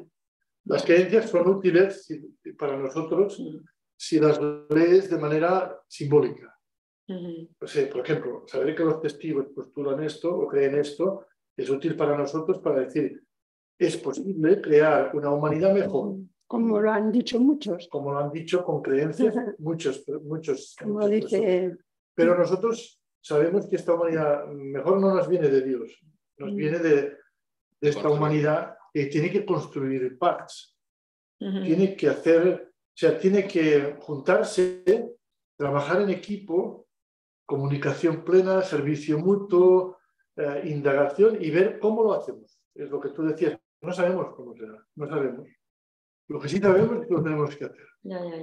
Y que tenemos una herramienta muy, muy importante para hacerlo, que es la sabiduría de las diferentes tradiciones de la humanidad históricas, que eso sí que es un inmenso patrimonio que tenemos que explicar. Tenemos maestros que han vivido de alguna manera esta dimensión profunda y que nos pueden enseñar. Sí, que hay que reinterpretarla, diríamos, porque no podemos... Lo que decía Margarita, resignificar y buscar unas nuevas palabras, nuevos conceptos para hablar de esa dimensión. Para que nos entiendan, para que lo entendamos y nos entiendan. Exacto. Para que podamos explicarlo a nuestros hijos, que no nos digan, oye, que os habéis tomado un porro y ¿qué me hablas tú? Que lo entiendan, ¿no? Ellos que lo vean. La verdad que sí. En esta comunicación plena está el darse cuenta que no podemos hacer nada sin los demás también. Sí. María también habla mucho de todas estas redes. Hay un texto de Bakunin, anarquista, muy bonito, sobre cómo si yo solo me ocupo de mí mismo, no puedo ser feliz. No hay mi felicidad es imposible sin la felicidad de los demás. Es imposible. O sea, me engaño a mí mismo. Pero en cambio, a mí me han enseñado durante muchos años que era posible ser feliz y los demás estar todos fatal a mi lado. Pues no. Pues Bakunin aquí actúa como un sabio de la humanidad y dice, no, es que es imposible la felicidad. Y él dice, yo no quiero proyectos para salvarme yo y estar bien yo. No, no. Yo no estaré nunca feliz hasta que toda la humanidad esté feliz. Se murió infeliz, evidentemente, pero planteó una base. Buscó hacerlo. Sí, claro. Que un poco es lo mismo que dice Jesús, lo mismo que dice Buda, cuando dice que no quiere. En lo fundamental, todos están. Sí. Dicen lo mismo. Por eso, cuando veíamos la línea esta temporal de las sociedades, que yo quería mostrar esta idea de, incluso en sociedades industriales donde existen ideas anarquistas, comunistas y tal, esta dimensión, como es propia del ser humano, no la puedo dejar de lado, nunca la he podido dejar de lado, pues buscaron nuevos lenguajes, nuevas formas de hablar de todo esto, pero claro, no lo hicieron con un lenguaje religioso porque no podían. Siempre inventaron el suyo filosófico y lo llevaron por su cuenta. Esta era la idea. Francés, no sé dónde iba, bueno, supongo que ha ido un momento fuera, a continuar, pero para que veamos también un poco esta ligazón entre el cultivo de la cualidad humana y los textos y la tecnología, si volvemos a la idea o al concepto de Yu Hui, al filósofo este chino que os he comentado que está sentado en Alemania, él dice, ¿podemos utilizar la tecnología desde la concepción del Tao? Como sobre la sabiduría que me da el Tao. Y él coge un cuento que es sobre, no sé si lo conoceréis, sobre el descuartizador de un rey, una cosa así, que es como, el cuento lo que nos narra es cómo una persona que se dedica a desollar un buey lo hace con su instrumental, que es un cuchillo, pero él dice, el Tao lo que me enseña es pues, a respetar la naturaleza, a no intentar dominarla, a ser uno con la naturaleza y a dejarme llevar. Dice, pues yo tengo que utilizar la tecnología con el mismo fin. Por eso el descuartizador o el desollador, cuando corta la res, su instrumental nunca se estropea y puede permanecer intacto porque lo está haciendo sin la pretensión de con su instrumento dominar la presa que tiene, lo está haciendo siguiendo los principios de la naturaleza, o sea, no intentando topar con huesos ni nada, sino llevarlo un poco más y sin el interés de intentar dañarlo, sino de hacerlo con el respeto máximo, que en el fondo sería pues todo esto también, ¿no? Les comentaba que yo puedo, como te había pensado para continuar, cogía el cuento del desollador del Tao y él dice, ¿puedo utilizar el Tao o la idea del Tao, el cultivo a través del Tao para manejar la ciencia y la tecnología? Entonces te coge este ejemplo del desollador que utiliza el cuchillo perfectamente sin dañar a la presa. Entonces en esto que te enseña el Tao de respetar la naturaleza, los principios del cielo y tal, lo que decíais vosotros también de cuando hago tecnología, cuando uso la tecnología, la puedo utilizar bajo los mismos principios para no dañar a la naturaleza ni a otros seres. Entonces, ya, un poco continuar con esta línea. Ya. La siguiente diapositiva que tienes es esta. Sí, bueno, aquí es para relacionar un poco, ya lo he dicho un poco. Pero ya te vas a los textos. Sí, bueno, si acaso el próximo día, yo no he tenido tiempo de explicar una cosa, pero bueno. Quedan 10 minutos, en verdad. Ya va. La ventaja es que aquí me sale el tiempo que llevamos. ¿No? Sí. Quedan 10 minutos. Bueno, para decir que la DA, la dimensión absoluta de la realidad, no tiene forma, ¿no? Pero como no tiene forma, se le puede dar cualquier forma y eso es muy divertido. Porque como tiene forma, porque no está condicionada por nada, no es relativa, está suelta en el sentido de que no depende de nada. Eso significa que todo lo que digamos de la DA es insuficiente. Cualquier forma que le demos, cualquier expresión que... Si le damos forma, la acotamos. La acotamos. Y entonces la traicionamos. Pero como somos animales y tenemos que utilizar... Necesitamos acotar. Al mismo tiempo que la DA es inacotable, tenemos que acotar. Y entonces tiene todas las formas que queramos, en que le demos. Y eso significa que las sabidurías de la humanidad son tan ricas y tan inmensas que han generado muchos lenguajes distintos para hablar de la DEA. Y eso es una riqueza. Pero ninguno de esos lenguajes puede ser interpretado como si fuera para manipular la realidad, para definir la realidad. Como la DEA no se puede definir, todos esos lenguajes son apuntamientos, como, digamos, símbolos. Símbolo significa lanzar, apuntar hacia. Entonces, bueno, ellos indican, sugieren, proponen, instigan, estimulan la investigación, la indagación, pero no te dan soluciones. Y en esta indagación, las sabidurías de la humanidad pueden hablar de la DEA de mil formas distintas. Por eso pueden hablar de Dios, pueden hablar de Nirvana, pueden hablar de Tao o del Dao, pueden hablar de la unicidad de Dios, como el profeta, del absoluto, pueden hablar de mil maneras, todas son válidas. Y eso es bonito. Es enriquecedor. Es enriquecedor, a veces desconcertante, porque los nombres del absoluto o de la dimensión absoluta pueden ser muy sorprendentes. Hay algunos maestros que dicen que es una cebolla, otros dicen que...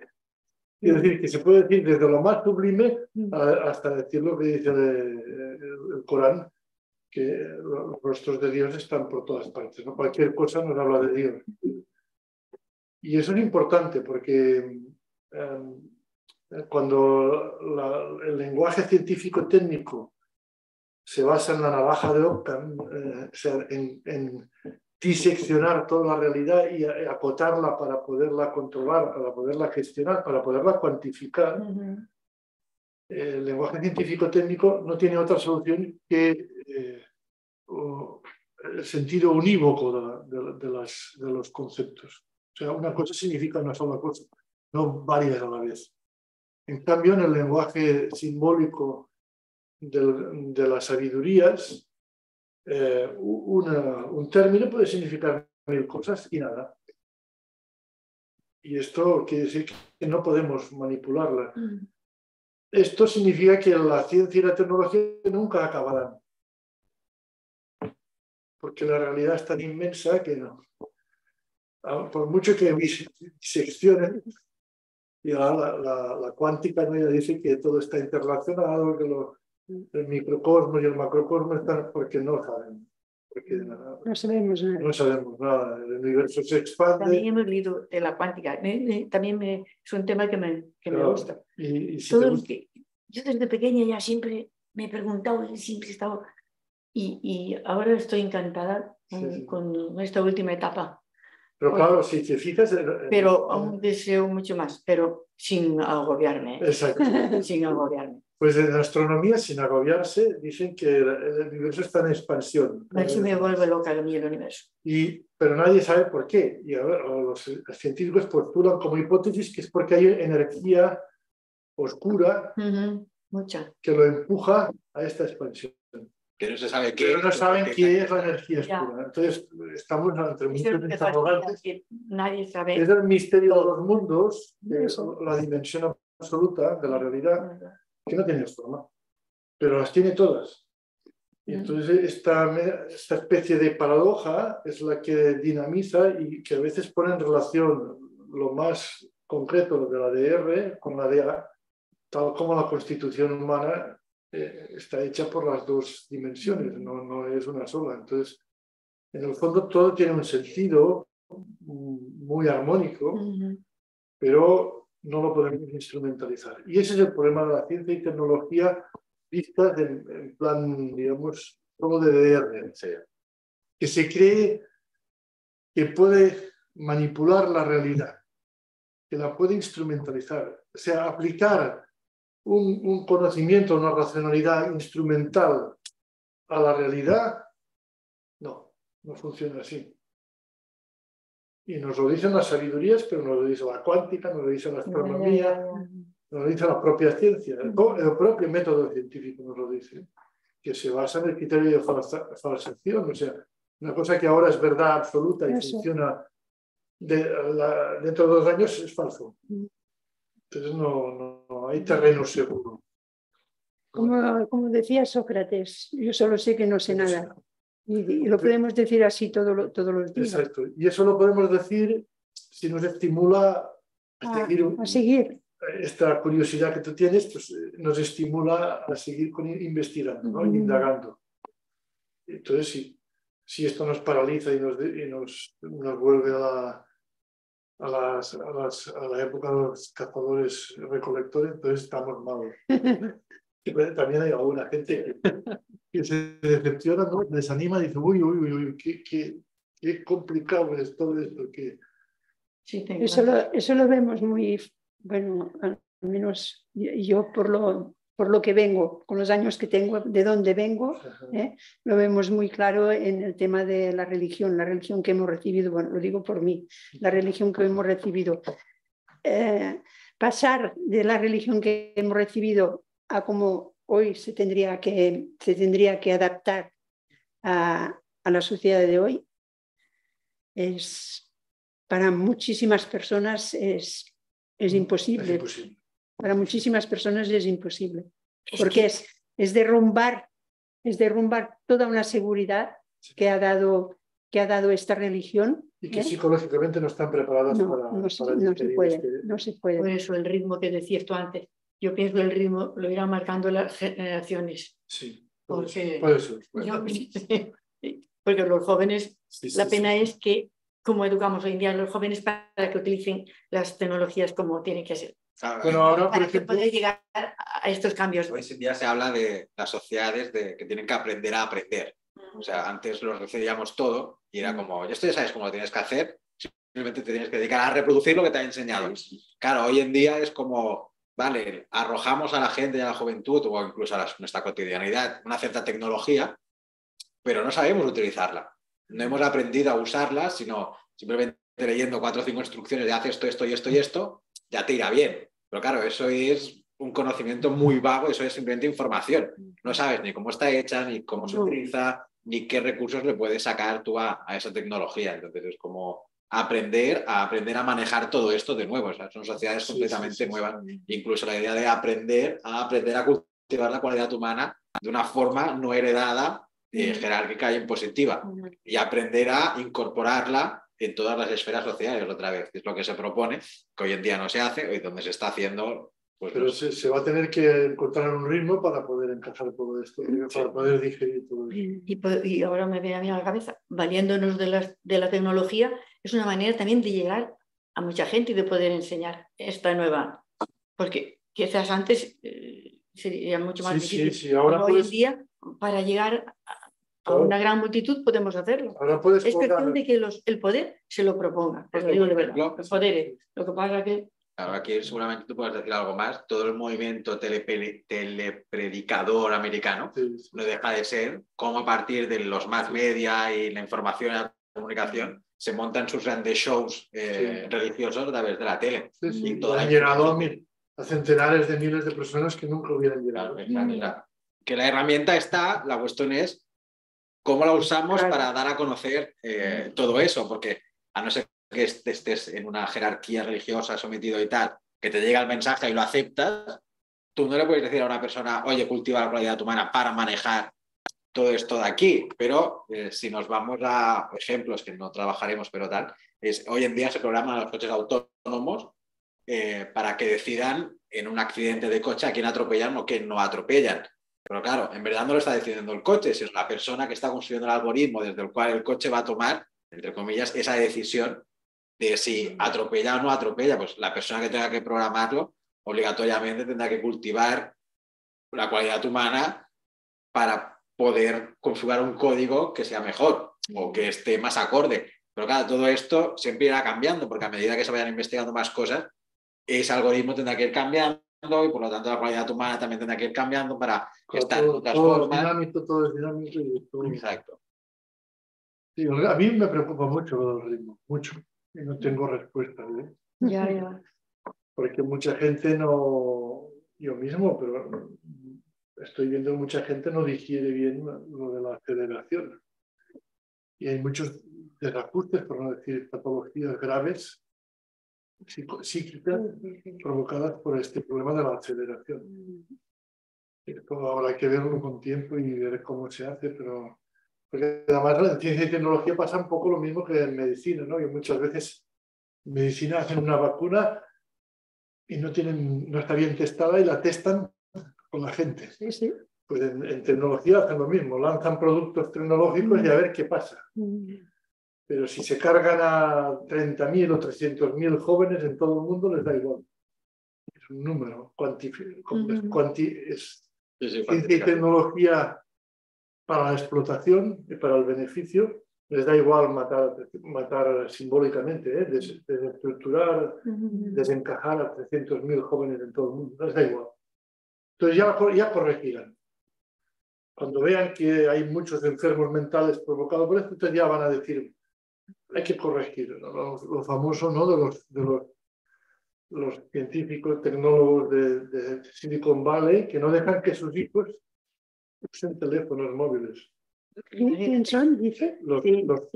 mejores tecnólogos de Silicon Valley, en Estados Unidos, en California, y que no dejan que sus hijos tengan teléfonos móviles. Imagínate. Porque saben. Porque saben las consecuencias psíquicas que no lo pueden decir, pero lo saben. Y en cambio aquí, bueno, muchos chavales adictos al móvil, Por eso todo el día en móvil. Eso es hay campamentos ahora, igual que antes había campamentos para gente desintoxicarse de las drogas y tal, ahora existe lo mismo para el tema de la tecnología, de conseguir desengancharte de la tecnología. Pero aquí sería otra de las posibilidades que ofrece la cualidad humana, que es aprender a, bueno, pues tengo esta tecnología, si yo me vuelco y me apego a esa tecnología o al móvil, de estar constantemente mirándolo y tal, pues tengo un problema. Pierdo mi libertad. Pierdo mi libertad. Sí. Pero si cultivo la cualidad humana, pues como, vale, pues puedo poner un paréntesis y decir, vale, pues ahora esto lo dejo, me centro en otra cosa, en otro ámbito. Pero claro, toda la tecnología pensamos que está hecha para fomentar todo esto. Por eso el móvil, cuando lo tienes encima de la mesa, si estás en 50.000 sitios, es como notificaciones para tú estar constantemente enganchado. O sea, las personas que ya han ideado esa tecnología hacen o están promoviendo adictiva. Pues no es que la tecnología, pero esto es el debate que teníamos antes de no es que el móvil sea adictivo. Ya. Porque yo tengo el móvil aquí y no es adictivo. El adictivo es todo lo que se ha montado para que yo le preste cada vez más atención al teléfono. Un ejemplo brutal de esto es la última red esta de, ¿cómo se llama? TikTok. Sí, TikTok. Que te obliga a reaccionar a... No, esto es hay una que es Be Real. Exacto. Que es una aplicación que, por ejemplo, yo tengo el teléfono aquí en la mesa y se ilumina la pantalla y la aplicación me dice, ahora tienes que publicar algo. Y tú no puedes no publicar, tienes que hacer tienes lo que que dice hacerlo. ahí. Exacto. Tú Y tienes si que, no lo haces, Pues, pues no perderás puedes. amigos, perderás tal, perderás todo. Y claro, todo esto... pero yo no, a mí que no me ven con esas No, cosas. a ti no, pero muchos jóvenes ya han picado. Y aquí tienes el problema de la presión social. O sea, antes teníamos el problema social de, qué sé, fuma, y es como, no voy a fumar, por la presión social te obliga a fumar, y ahora tienes la presión social de, me he bajado esta aplicación, tú no la tienes, pues estás desconectado del mundo. O sea, hoy en día, o sea, yo me acuerdo cuando a mí me castigaba mi madre y mi padre, era como, pues te quedas sin videoconsola, te quedas sin televisión, y ya está, y fastidiado. Hoy en día es, te castigo, te dejo sin móvil. O sea, te dejo sin móvil para un chaval, una chavala joven es 0% relaciones sociales. O sea, olvídate de la conexión con el mundo. Claro, este es un problema y es un uso que no se le podría dar, es lo que hablábamos antes. Le das un móvil a un niño o una niña de 8 años, pues no le enseñas a utilizar el móvil. Entonces, hoy, por ejemplo, con todas las ideas estas del feminismo y tal, de cuán fácil... Una niña de 11 años que quedó con un chico, hace poco aquí, en quedó Badalona. con un chico, no, la de Badalona era, que quedó con un chico a través del móvil para conocerse, y ella tenía 11 años, 11 o 12, y también abusó de ella y todo eso. ¿Te imaginas? Es que, claro, tú le das esas herramientas, pero no le enseñas a utilizarlas. Es igual que cuando empezó Internet, yo me acuerdo que era como la misma crítica de hoy, qué fácil es tener acceso a la pornografía a través de Internet. Pues era como, bueno, pues nadie te está enseñando que tú puedes poner filtros y bloqueos para que un niño pequeño no entre en ciertas páginas, pero aquí es la responsabilidad de tú como adulto hacerlo. Pero claro, cuando empezamos a vivir con las tecnologías nadie nos enseñó a hacer todo esto. Porque es ciencia y tecnología al servicio de las empresas, del beneficio. Exacto. Entonces, cada ellos sacan. Hay problemas, sí que hay problemas, pero dices, bueno, esto ya se corregirá. Exacto. Sí. Ya se corregirá, como que, bueno, van a morir daños colaterales, ¿no? Como las guerras. He tirado una bomba, han muerto 30 inocentes, pero mira, que me ha salido mal. Ya, la próxima va a ir mejor. Cinismo. Cuando salió la televisión, yo me acuerdo muy bien que decían, es un instrumento muy bueno para la cultura, decían. Sí. Pero bueno, hoy cuando ves la mayoría de las cosas en la televisión... Y sí lo es, yo le defiendo. Sí. Yo ahora estoy disfrutando mucho con la cultura, de cosas culturales. Con programas. Yo soy muy nerviosa y en casa me pongo un vídeo de estos no para ver, sino para escuchar, de relajación y de verdad, quiero decir que hay cosas que la tecnología bien utilizada de verdad que es maravillosa. Es maravilloso. Bien utilizada. Sí. Lo que pasa es que, claro, aquí ya sé que dan muchas cosas, pero ya no. Claro, no, es como o distracción y me quedo ahí absorto, o no hay distracción y la puedo utilizar. Hay unas imágenes, tengo la suerte de tener una buena tele, ¿no? De las últimas, y que solamente hablando ya te lo dicen, te lo ponen. Y unas imágenes espectaculares que te llenan, no sé cómo decirte, que no tendría oportunidad de verlas jamás si no es a través del medio este. Pues yo eso lo valoro mucho. Claro, sí. Bueno, porque o sea, cuando aquí hablamos de tecnologías al servicio de la vida, obviamente también tenemos que entender en cuenta que existe una tecnología al ocio. Pues claro, el ocio también puede estar basado en la calidad humana. No es lo mismo un ocio hedonista y de autosatisfacción que a través de metaverso, realidad virtual, por ejemplo, que pueda estar ahora mismo, que sepa que no esté, pueda estar pues, en Japón, en cualquier sitio, controlando lo que ahí hay. Sí, las tecnologías. Museo, monasterio. Ya, por ejemplo, ya cerramos, salió el Notre Dame, cuando se quemó Notre Dame, todas las empresas que participaron en la reconstrucción y tal, una de ellas para sacar dinero para poder restaurarlo, hizo como un paseo virtual por la época en la que se empezó a construir Notre Dame. Entonces tú te ponías unas gafas de realidad virtual y representaba que un cantero que empezó a construir la catedral de Notre Dame te guiaba durante todo el proceso. Claro, que tú ves, hay una empresa detrás que está sacando beneficio económico de las tecnologías para reconstruir algo, pero bueno, yo prefiero darle ese dinero a esa persona que me va a ofrecer una experiencia determinada cultural, que no utilizar las gafas de realidad virtual, yo qué sé, como ya lo veremos la semana que viene, para fortalecer el ego y evitar la muerte, por ejemplo. Es como que existen usos y usos de la tecnología. Y ya está, bueno, espero que haya quedado un poco claro la necesidad de... Claro.